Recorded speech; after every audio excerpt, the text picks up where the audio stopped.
và dưới này tôi đo sông krim bị phục lục chứ nó khơi tôi đo sông krim lục lực tiếp bì cứ chỉ sông krim thông một pot nó có nông robot sa để cả làng nơi trên lọt cho nên mà pon phần buôn rồi xem sắp làm buôn lọt cho nên mà pon phần buôn rồi sai sắp làm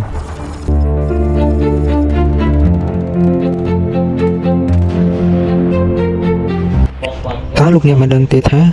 sông krim tí với chấp đam làng đời xa vậy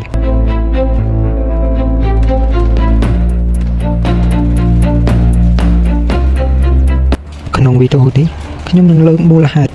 ចំនួន5ធំៗដែលនាំឲ្យមានការកើតសង្គ្រាមលោកលើកទី2មូលហេតុទី1សន្ធិសញ្ញាវ៉ាស៊ីលក្រោយសង្គ្រាមលោកលើកទី1អាឡឺម៉ង់ត្រូវបង្ខំឲ្យបងសំណងធ្ងន់ធ្ងរបាត់បង់ដែនដីនិងកម្លាំងយោធាធ្វើឲ្យប្រជាជនមានកំហឹងនិងចង់សងសឹក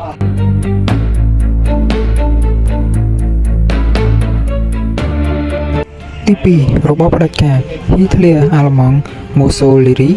អ៊ីតាលីនិងជប៉ុនដែលគ្រប់គ្រងយោធានិយមមានគោលបំណងពង្រីកដែនដីដោយកម្លាំង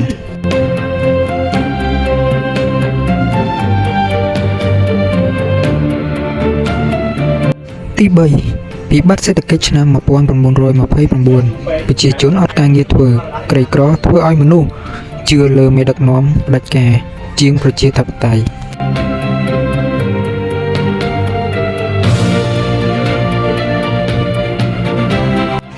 ទី4ការឈ្លានពាន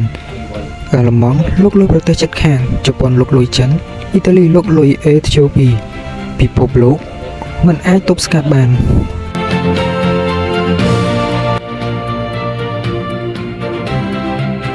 ទី5ភាពទន់ខ្សោយអង្គការអន្តរជាតិសម្ព័ន្ធប្រជាជាតិមិនអាចទប់ស្កាត់សង្គ្រាមបានធ្វើឲ្យសង្គ្រាមកាន់តែរីករាលដាលធំឡើង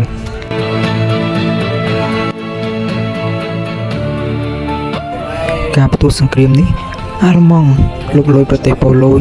អង់គ្លេសនិងបារាំងប្រកាសសង្គ្រាមនេះហើយជាចំណុចចាប់ផ្ដើមនៃសង្គ្រាមលោកលើកទី2